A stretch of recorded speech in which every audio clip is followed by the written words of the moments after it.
Bismillahirrahmanirrahim. Assalamualaikum warahmatullahi wabarakatuh. Yang kami hormati Bapak Irwansyah Sawahyu SPD MPD.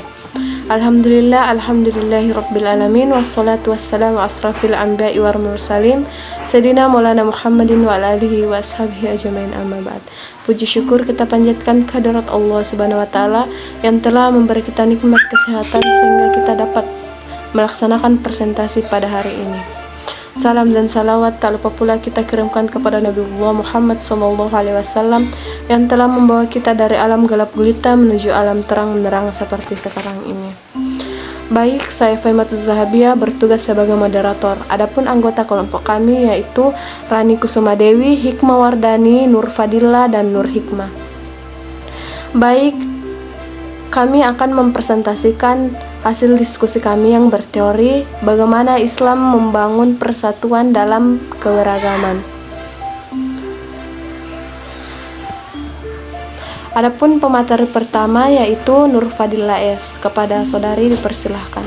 Oke, baiklah, langsung saja kita masuk pada materi pembahasan yang pertama, yaitu menelusuri konsep keberagaman Islam dan membangun persatuan umat Islam dalam keberagaman. Umat Islam sebagaimana umat-umat beragama lainnya yang telah dahulu lahir terdiri dari beragam mazhab dan keyakinan religius. Sebagai contoh, di Indonesia yaitu Nahdlatul Ulama atau biasa disebut dengan NU dan Muhammadiyah merupakan dua organisasi kemasyarakatan ormas Islam terbesar yang memiliki corak khas dalam keyakinan religiusnya. NU dan Muhammadiyah merupakan dua organisasi kemasyarakatan atau biasa disebut dengan ormas Islam terbesar di Indonesia. Kedua ormas ini memiliki keyakinan budaya yang sangat besar manfaatnya bagi bangsa Indonesia. Selanjutnya, topik pembahasan yang kedua yaitu menanya tentang konsep keberagaman Islam dalam membangun persatuan umat dalam keberagamaan.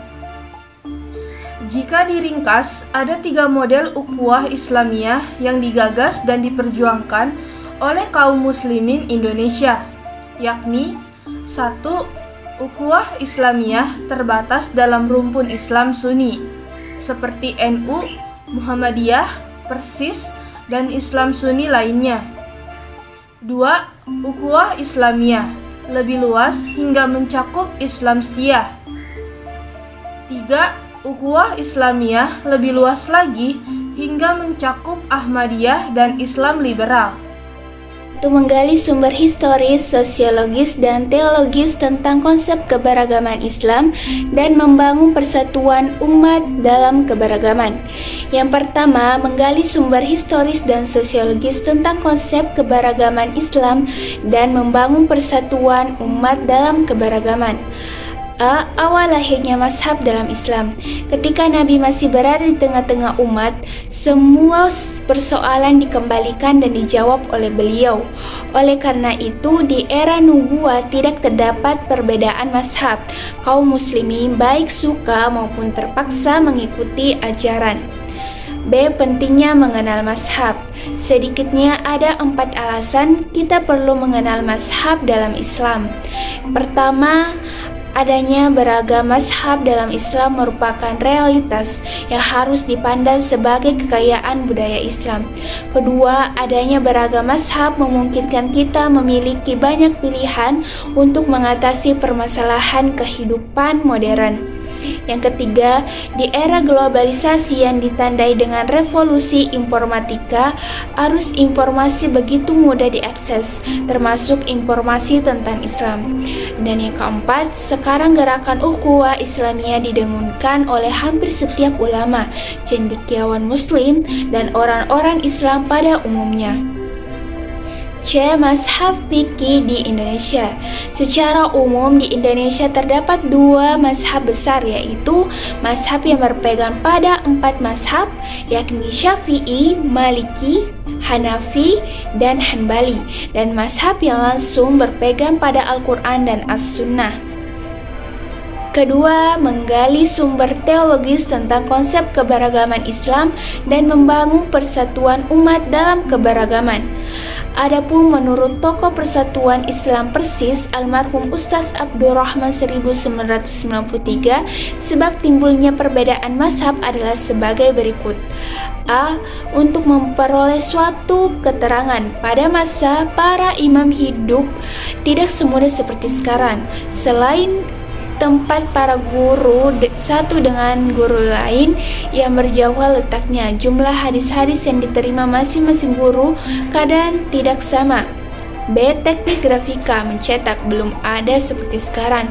Adanya qaul qadim dan qaul jadid membuktikan bahwa keterangan itu beransur-ansur diperoleh atau dalam urusan duniawi terjadi perubahan dalam masyarakat. Selanjutnya yaitu argumen tentang konsep keberagaman Islam dan membangun persatuan umat dalam keberagaman. Pandangan para imam mazhab menunjukkan tiga hal. Yang pertama, umat Islam harus bersikap kritis, yakni menjadikan Al-Quran dan As-Sunnah sebagai referensi utama dalam beragama.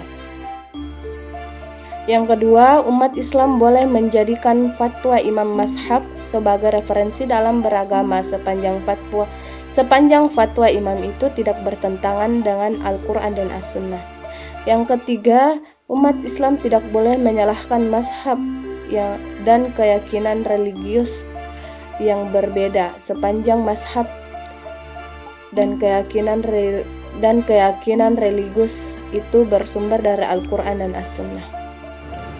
5. Deskripsi konsep keberagaman Islam dan membangun persatuan umat dalam keberagaman. Pada masa lalu, konotasi umat Islam Indonesia adalah mazhab yang 4. Maksudnya adalah mazhab Syafi'i, Maliki, Hanafi, dan Hanbali. Namun, kaum muslimin sekarang memiliki konotasi lain, yaitu mazhab yang 5. Maksudnya, 4 mazhab tersebut ditambah mazhab Ja'fari, malah lebih dari itu. Misal ditambah dengan mazhab Zahiri. Adapun bagi kalangan pelajar, agama yang dimaksud dengan mazhab bukan sekadar mazhab fikih, melainkan juga mazhab teologi, mazhab tasawuf, dan mazhab bidang lainnya. Dalam bidang fikih pun bukan hanya 5 mazhab, tetapi lebih dari itu. Baik, itulah tadi persentase dari kelompok kami. Semoga teman-teman dapat memahami apa yang telah kami sampaikan. Kurang dan lebihnya mohon dimaafkan. Wabillahi taufiq wal hidayah. Waalaikumsalam warahmatullahi wabarakatuh.